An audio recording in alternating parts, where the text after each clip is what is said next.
Now I'd like to introduce your speaker for today. We have Christopher Penn joining us, who is the Chief Data Scientist at TrustInsights.ai. Welcome, Chris. Thank you very much. It's a pleasure to be here. Thank you to the entire IBM team and community for having me. Very briefly about myself, I am an IBM champion in data science and AI. I have been for 3 years now, and that's enough of the introduction.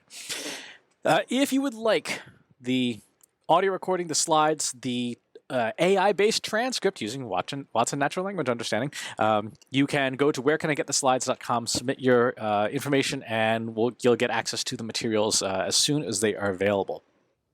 Let's start today talking about marketing's 3 biggest problems. Generally speaking, marketers are being asked for the same things that we all are, right? Better, faster, and cheaper. And marketing is not doing a swell job of this. When you look at the 2019 CMO survey by PricewaterhouseCoopers, CEOs, this is the CEO survey, were asked, what are your priorities for information that you wish you had, that you view as critical to your business, and then how comprehensive is the information that you are getting? Across the board, data about your customers and clients' preferences and needs. 94% of CEOs said this is critical. CEOs said financial forecasts and projections, 92%. 90% for data about your brand and reputation. And the list goes on. You can see them here. When CEOs were asked, how is the quality of what I'm getting, it's appalling. 15% say they are getting comprehensive data about their customers and clients' preferences and needs. 24% about data about brand and reputation. 22% about data to risks that the business is exposed. What this means is that marketing isn't providing better information, better data. It's just not something that we're being particularly good at.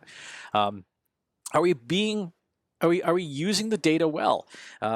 When we use data well as marketers, we generate outsized impact. Think about how much money your company spends on things like social media marketing and mobile marketing.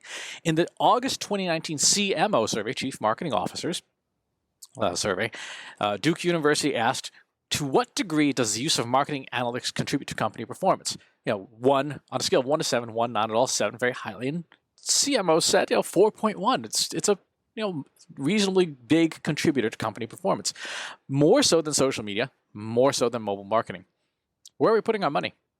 Where does your company spend money? How much is the line item for social media marketing, including ads? How much is the line item for mobile marketing?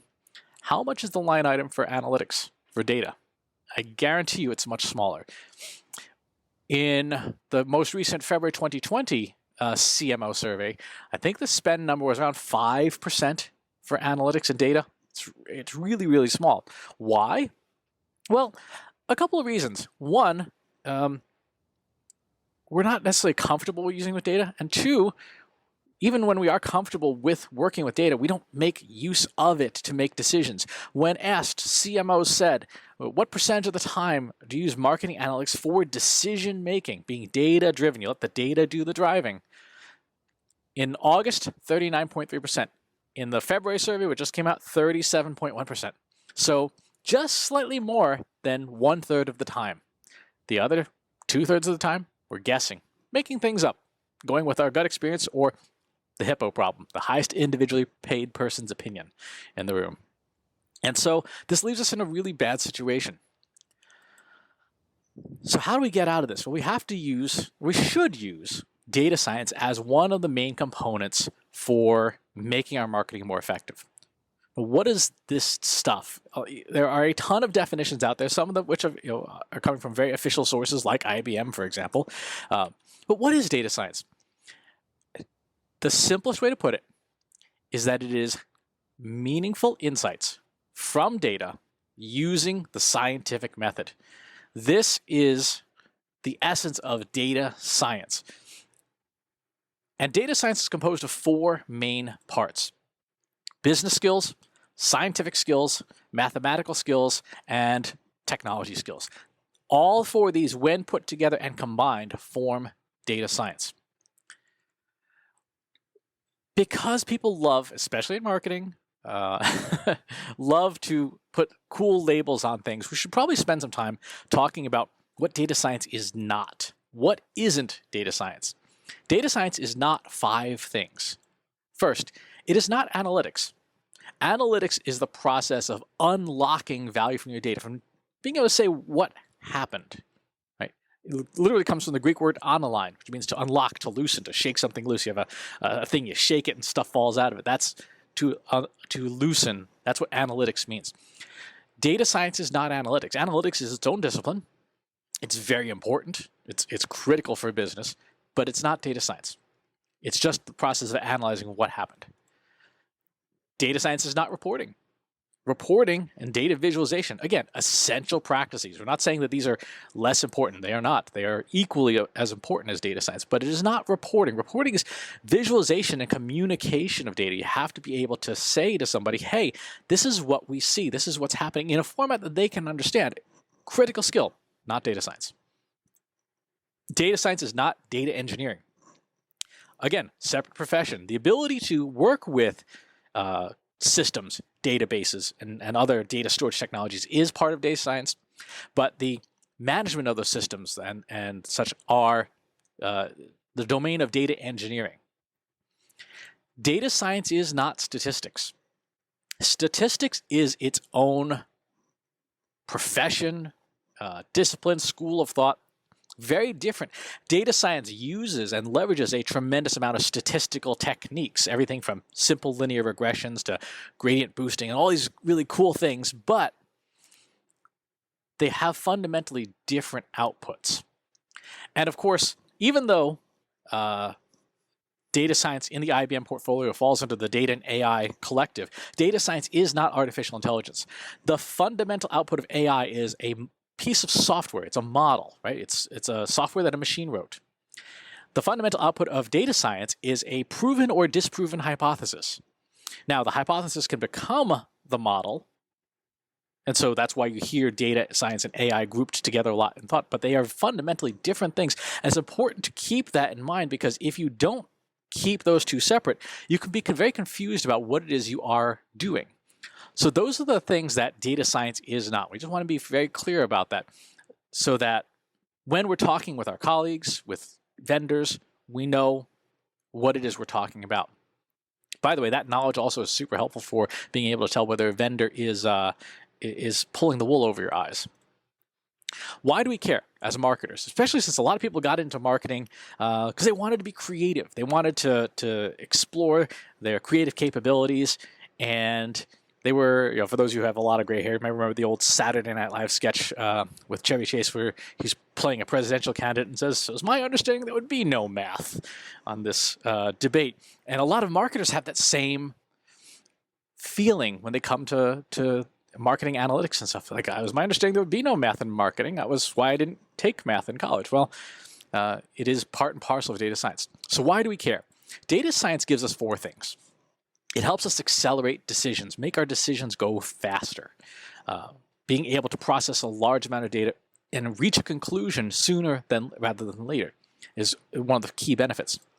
Second, data science helps us lower our costs. I am astonished as a marketer at how many people will say, yeah, we're going to spend $1 million on this campaign. But when you say, well, let's take $25,000 and do an experiment, come up with a hypothesis, test it, run a limited pilot, and then prove or disprove that the thing that we're talking about actually works. And stakeholders are like, nope, we're not doing that. So you'd rather risk $1 million than invest $25,000 to find out whether something works. Data science is one of the pathways to help reduce costs by lowering risk. Data science helps us beat competitors, especially if those competitors don't have data science capabilities of their own, to be able to find their weak spots. When you're looking at all their data, SEO data, social media data, email marketing data, if you've got it and you've got apples to apples with you and a competitor, you can find weaknesses that they may or may not be aware of and take advantage of it. This is especially true in SEO. SEO is one of the best things for marketers because you can see really good apples to apples data a lot and get a very clear understanding of what a company is or is not doing to be successful. And finally, data science gives us new opportunities, the ability to find things that we would not have seen otherwise unless we were out there testing hypotheses and building techniques in order to understand what's in our data. The classic example I use here is the children's toy line, My Little Pony. Now, for those of you who don't know, these are like little plastic horses that have names and characters and stuff like that. The standard marketing instinct would be, we're going to market this to kids, predominantly female, 8 to 14 years old. But if you were to put aside your assumption and use data and explore it, you would have found, doing a technique called exploratory data analysis, that there's an entire population of predominantly people who identify as male, aged 26 to 40, who are spending a gigantic amount of money because there's a subculture called bronies, guys who love this stuff. And if you were Hasbro and you didn't know that this was a thing, you would be ignoring an entire market. And so it's really important to use data science to find those hidden opportunities that can be very, very lucrative. So let's start digging into these 4 areas. What do you need to have? What skills do you need to have in each of these 4 areas? Let's tackle business skills first. What kind of business skills do you need? Fundamentally, a data scientist has to be able to look at data or a problem that you're facing and ask the stakeholders, what decision will be made from this? What decision are we making from this data and information? Our rule is data without decisions is distraction. It means nothing. If you got all this data and you're not making a decision from it, it's a waste of time to mess around with it, right? It's fun if you're a hobbyist or if you are purely in an R&D role, but if you're in a marketing role, which I suspect many of us here are, you need to have a clear idea of what decision it is you're after. Let's talk about an exercise for this, something we call KPI mapping. When you look at all your marketing data, it can be tough to figure out, like, where should I spend my time? Right? What's important? The way to get at what's important is to start with your overall strategic objective and then work backwards from it. So let's say your company cares about revenue. I can't think of many companies or marketing initiatives that don't have some kind of revenue component, the exception being the election of political officials. There's a binary outcome, but there's no revenue there. You start with revenue. So the next question is, what drives revenue? In a lot of technology companies, B2B companies, it's typically something like closed-won deals. And you say to yourself, okay, well, what number or numbers immediately beget closed-won deals? Well, open deals. You need to have deals in order to close them. Where do we get our deals from? Sales qualified leads. Where do sales qualified leads come from? Marketing qualified leads. Where does that come from? Prospects. How do we get prospects? Well, we need prospects to get. We need suspects to get that. People who we're not sure we've identified. And where do we get that from? Audiences. People we've attracted to our media properties. Great. Where does that come from? The people who could buy our stuff. So what we've done here in a very simplified way is walked through the different numbers that map to that overall KPI or that overall goal, the business goal of revenue. And then the KPIs in here depend on who you are in your organization. If, for example, I am the VP of sales, I am measured on closed-won deals, right? That is the most important number. It is not the goal of the company, but it is the most important number for me to understand as a person. If I am the brand manager, I care about my brand being able to generate audiences.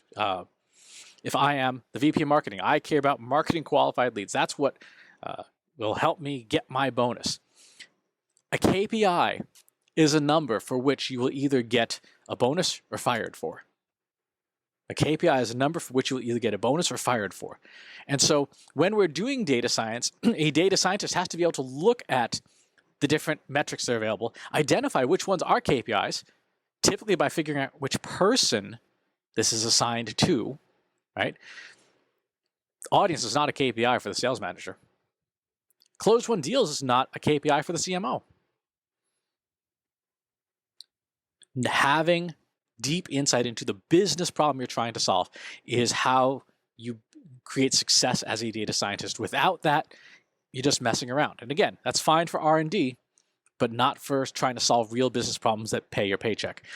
So if you are aspiring to be a marketing data scientist, you've got to have a very clear understanding of your business, how it makes money, how your business works, who is responsible for things within your organization, where they get their data from.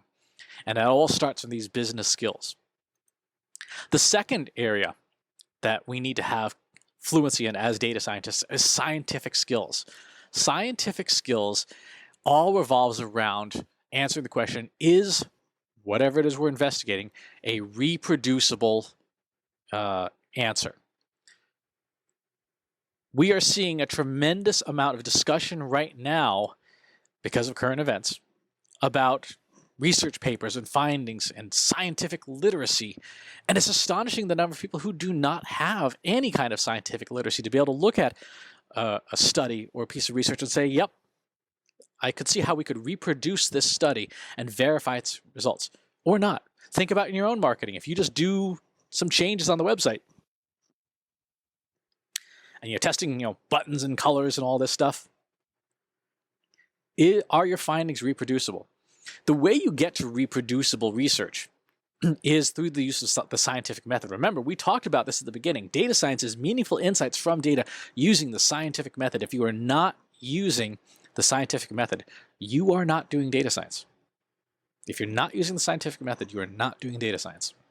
It starts with asking a question. What are we trying to solve for, right? Which email will perform better? We define the problem and the data we're going to need. Click-through rates, open rates, size of the list we've sent, click-to-open rate, etc. And then we create a prediction, a hypothesis. A hypothesis is a provably true or false single condition. From there, we test, collect, analyze, refine our hypothesis, discard it, observe, and then come up with new questions. You have sort of done this already. I guarantee it. You've sort of done it if you've done any kind of A/B testing as a marketer. If you've ever tried to do a website test, social media test, email test, you've done this. And the part that people get wrong the most is the hypothesis. They're like, we're going to test to try and make our conversion rates better. That's not a provably true or false statement, right? That is just kind of a mess. That can be your question. How do we improve our website conversion rates?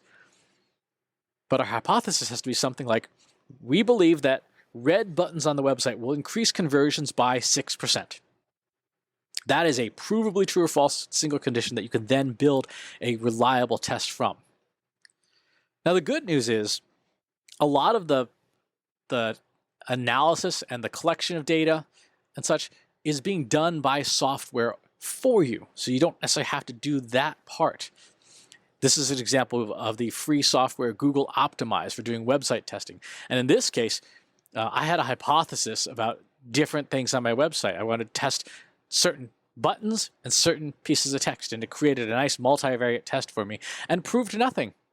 In the end, it said, sorry, we couldn't get enough data that was statistically significant that a clear lead was found. I'm like, okay, so that tells me that there's some things on my website I can change that will have no meaningful consequence, but I needed to have a provably true or false condition, or in this case, a set of conditions, in order to be able to do that. Again, I can't emphasize this enough. If you are not using the scientific method, you are not doing data science. You're doing something else. Our third area are the mathematical skills that you need in data science to be a functional data scientist. We have to be able to look at our data and decide whether the things that we're doing are mathematically sound and valid. And there's 4 core groups of skills that I think are important when it comes to this. The ability to look at and do centrality, distribution, regression, and clustering, on top of things like math, just basic addition, subtraction, multiplication, and division.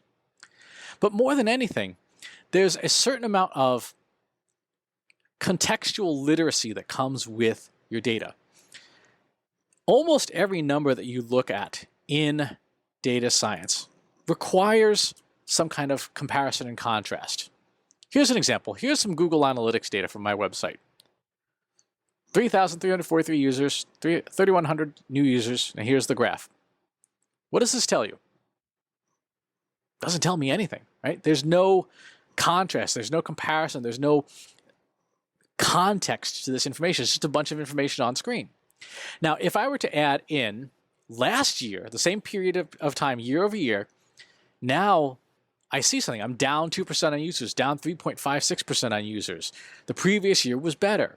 Now I've done that contrast. I have a way to start thinking about this data that makes me go, is that decline statistically relevant? If it is, why? And if there is a reason why, is it something I should be fixing? Is it something I can fix? Right? So that ability to think about not just the numbers and the data, but the context around the data is so essential as one of the key mathematical skills you need as a data scientist. There are 4 sets of techniques, as I mentioned. The first is centrality, to be able to look at data and look at the centrality of it. Let's take that Google Analytics data. Here it is in a spreadsheet, right? Looks the same, just turn on its side. What if we rearrange it top to bottom by the number of visitors or the number of page views per day? We have one day that was really good, and then one day was really bad, and a whole bunch of data in between.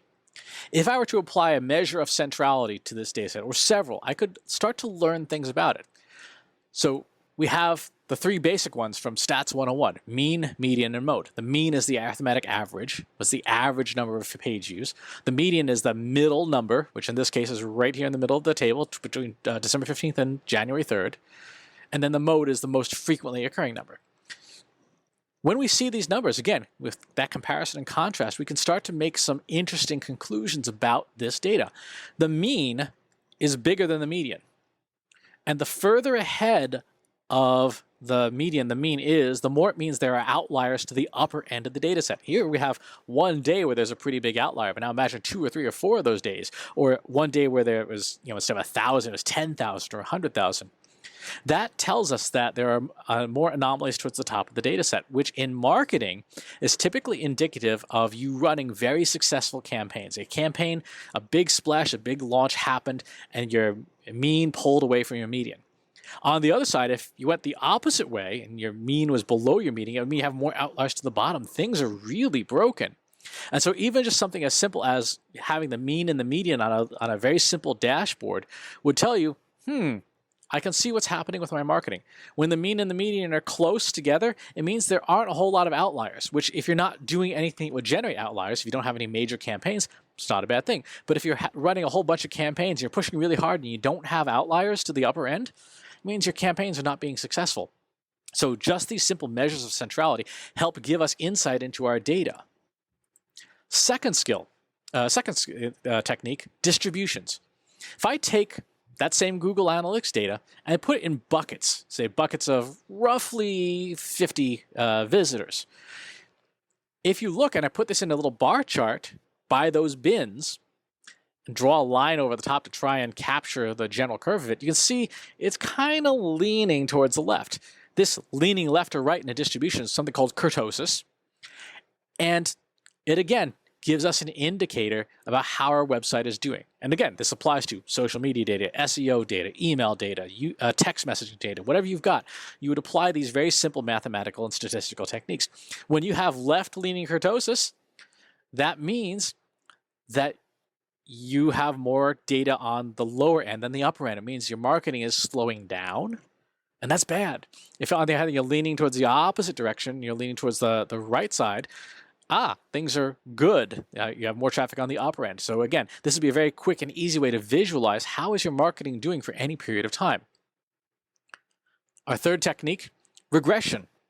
Regression comes in a bunch of different flavors, but fundamentally it is about taking 2, or depending on how the regression technique, more than 2, data series and comparing the relationship between the 2. Here we see website users and then impressions on Twitter for those same days. I put on a regression line, a simple linear regression line, and I found there is no relationship.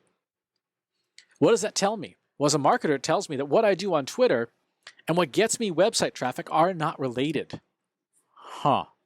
Okay. So all that time and effort I'm putting in on, say, tweeting 18 times a day and using little cute emojis and things, it's not delivering me website traffic if that was something I cared about. And we could easily put on other variables like conversions or lead fills or emails, whatever. But the regression technique lets us understand the relationship between 2 different data series. There's three varieties. There's Pearson, Spearman, and Kendall-Tau. You'll get into more of that about which one to use in each situation when you're not in the 101 level. It's more of the 201 level.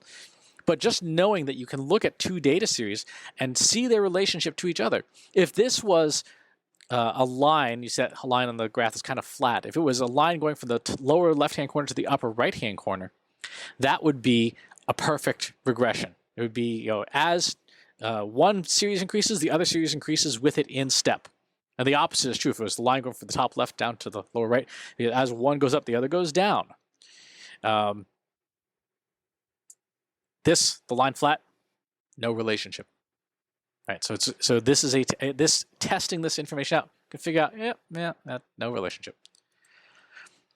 The fourth technique is clustering. An awful lot of the time, the data we have can kind of clump together, and it's informative to dig into that data and understand what is happening. Are there things that happen together? If we take this data from the same Twitter and Google Analytics data, we see that there actually are 4 discrete different groups. There's that dark blue group, which is cluster 1. That all happens to go together. There's cluster 2, cluster 3, cluster 4. When we look at our different groups, we can start to understand, okay, what do these things have in common that they're so closely related? And it gives us more nuance into something like a regression.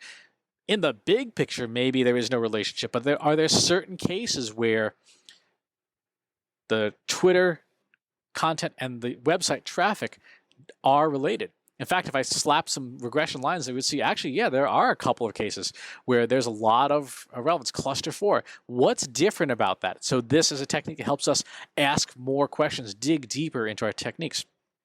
If you're a user of IBM Watson Studio or SPSS Modeler, these techniques are built right into the interface. You'll find them in the left-hand side. Regression, the binning, you'll find under the histogram widget inside of the field widgets. You will find the regression under models, and you use linear AS, and a bunch of other regression models. You'll find that into the modeling side. You will find the mean, median, modes under basic arithmetic, and clustering is also there's K nearest to neighbor clustering, KNN, inside the modeling section of SPSS Modeler and Watson Studio. So if you want to do these techniques with your data, you can do it right inside of Watson Studio. Speaking of which, let's talk about the last area, which is the technology skills that you need in order to be an effective data scientist. And this is not going to be a comprehensive list because the field is changing like crazy. But those technology skills form the underpinning of being able to do a lot of this work. The key question around technology that we want to be able to answer with as data scientists is what we're doing scalable and automated, right? Repeatable is important, and the scientific method helps us get to repeatable. Scalable is the part that really matters because we need to be able to understand, become competent with, and eventually master technologies that allow our work to scale. Because while some marketing data is very small, like number of email opens per week or something, some marketing data is really, really big and exceeds the ability for our tools to process it well. What this looks like is kind of an evolution. In the beginning, you'll spend a lot of time with spreadsheets, and that's okay. There's absolutely nothing wrong with spreadsheets. There's a reason why it's one of the most popular pieces of software in the world. This is great for early exploratory data analysis, messing with subsets or samples to see is there a thing in here that is worth pursuing. And it's so important to be able to do and know the basic functions inside of a spreadsheet. Can you do mean, median, and mode? Can you do a simple linear regression? If you can, great. The problem is this does not scale well, and this is very hard to repeat. You have to kind of redo everything every week that you're working on your data. In cases like that, you're going to want to graduate sort of at the intermediate level to something like Watson Studio, where you'll be able to take your data, bring it in automatically, and then once you build your workflow, let Watson Studio run it for you and deliver you the same level of analysis, the same quality of analysis that you would normally do, but do it in an automated fashion. You can even deploy it as a model and have it just kind of run all the time. And then one level up from that, if this is 201 level, then the graduate school level is when you start to write your own code. When you jump in and you say, you know what, I need to do something very specialized, so specialized that it's just not built in, or I need to be able to work with an open source library that simply is not available in the packaged editions of anyone's software. You're going to use languages like Python, or in this case, RStudio, and the R statistical language to do that analysis. Again, it's so important to have an environment that supports this, and that's why we strongly recommend for most people, most of the time, that want to learn data science, sign up for a free account from IBM. Try out Watson Studio and start to learn these different pieces. You're going to be at roughly 3 different skill levels in your career, right? Your beginning tools that we think are great jumping off points. The spreadsheet. Google Data Studio is an excellent basic free tool just to learn the basics of data visualization. Google Analytics is a great free data source for you as a marketer. You probably already have access to it. And these are great ways to start digging into the data science process. At the intermediate level, you want to look at Watson Studio. Tableau software is also excellent. So is IBM Cognos, and SPSS Modeler. Those are all great intermediate tools for marketing data science. And then at the high end, the SpaceX version, you're going to be creating your own code in R, in Python, using formats like JSON, command lines, SQL and NoSQL databases. Those are the technology skills. I want to provide a bit of caution here. There are a lot of these 6-week crash course in data science curriculums. Those courses tend to lean very heavily towards the technology, somewhat on the mathematical, and omit the scientific skills and omit the business skills. And what they end up creating is a person who's got a few basic skills, which are good, important, great jumping off point, but they're not data scientists.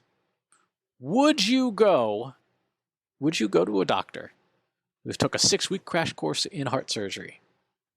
I don't think I would. I think I'd want the doctor who went through all 4 years of medical school and did their residency, and they're qualified to be doing surgery like that. There's a lot of people out there who are bearing data science titles and resumes that you need to do a bit of digging on. And I want to talk about some of the things that are not going to be in a course, that are not going to be in a certificate, that you're going to need. And those are the soft skills for data science. There's 7 of them that are so critical. The first is you have to be open. You have to be an open person who can communicate well with other people in order to be an effective data scientist. Because if you're a very closed off person, you can't communicate the value of what it is you're doing. You can't communicate your research to somebody else. That's a real distinct problem. And I've seen that happen with a lot of folks who are brilliant people, but not open. The second, I would say probably, very, very important personality trait. You have to be resilient. You have to be okay with getting things wrong an awful lot of the time. You have to be okay with screw-ups, with experiments blowing up in your face.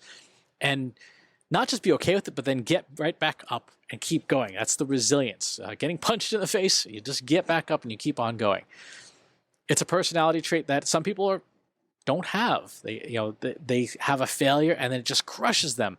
And that's not a personality trait that does well in this particular role. Third, you have to be curious.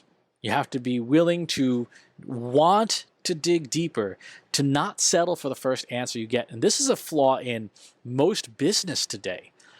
We are, as marketers, as executives, we are so caught up in, I just gotta get things off my list, get things done, get stuff done. There's courses and there's whole people lecturing out there, the Get Stuff Done seminar. But that makes you incurious. You don't care about the answer. You just need to get the answer so you can get something off your to-do list. A great data scientist is like, hold on, something doesn't smell right here. Let's keep digging on this. Even though we've got an answer, it may not be the answer. Let's keep digging. That curiosity is so important. Number 4, you have to be patient as a data scientist. This stuff takes time. Great science takes time. Again, Current events are actually very illustrative of this. There are a whole bunch of people who are clamoring for answers to how a virus works or when a vaccine will be available. And people who know science well are saying it's going to be a while. It's going to be a long while, because to do it well, to do it right, when literally lives are on the line, you must be patient. And being able to gauge whether somebody is patient or not is a critical soft skill. Number 5, you have to be persistent. So resilient, you get punched in the face and get back up, but after a while you may not be like, I'm kind of tired of getting punched in the face. A persistent person is going to keep doing that over and over again until they get the right answer, until they get to where they want to go. And that's a key critical personality trait. Number 6, data scientists have to be humble. This is what I struggle with personally. I'll say that right now.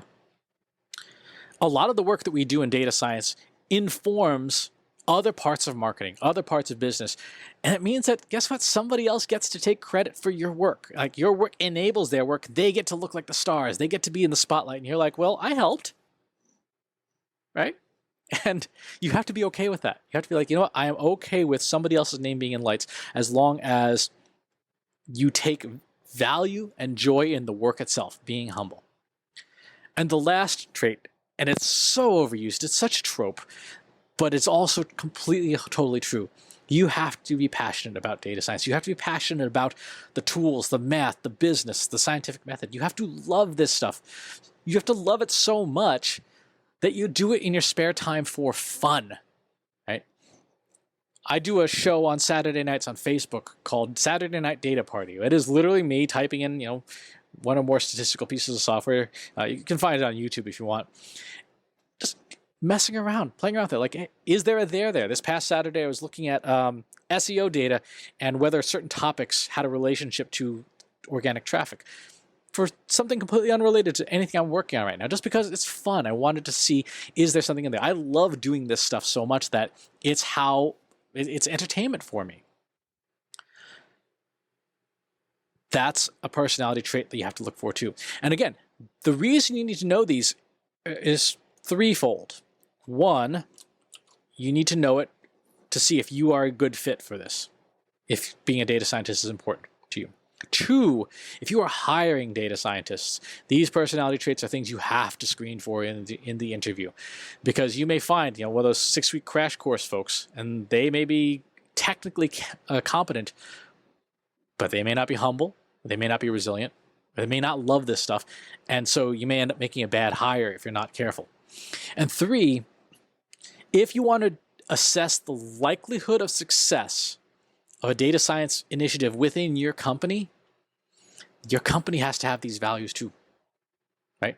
If a company is incurious, if a company is impatient, if a company is not open to sharing and communication, if a company, and particularly the people you work for, they're not humble, your data science initiatives are doomed, absolutely doomed. I have worked with and for a number of companies where some of these personality traits have been deficient, and it has never gone well. Never, ever gone well. So understanding the conditions, knowing yourself, knowing your company, knowing the people you're working with or trying to hire, these are essential soft skills for data science that cannot be understated. Finally, you need to understand, at least at a broad level, the data science lifecycle, and it is gigantic. And the reason for it is because there's a lot of steps to data science when you do it properly. Defining your problem, ingesting data, analyzing it, repairing it, cleaning it, preparing it for further analysis, augmenting it with other additional data sources, exploring it, comparing your explorations, creating predictions on hypotheses, prescriptions, creating models sometimes, validating those models, refining your hypothesis, deploying a model if you're doing it in concert with an AI group, and then observing it. This life cycle is multi-step, and each one of these is practically its own profession in and of itself. Being able to see the whole thing and see what things on here do I know? What things on here do I not know? Which of these things should I learn more about is an essential part of your growth as a data scientist. If there are parts in here where you're like, I don't even know what that word means, or I don't even know how to do that, that gives you a very good roadmap for understanding how to improve your professional development and your professional skills as a data scientist. So, how do you get started? Look at those 4 areas. Which of those areas do you or your company need the most support in? And then how do you obtain that talent?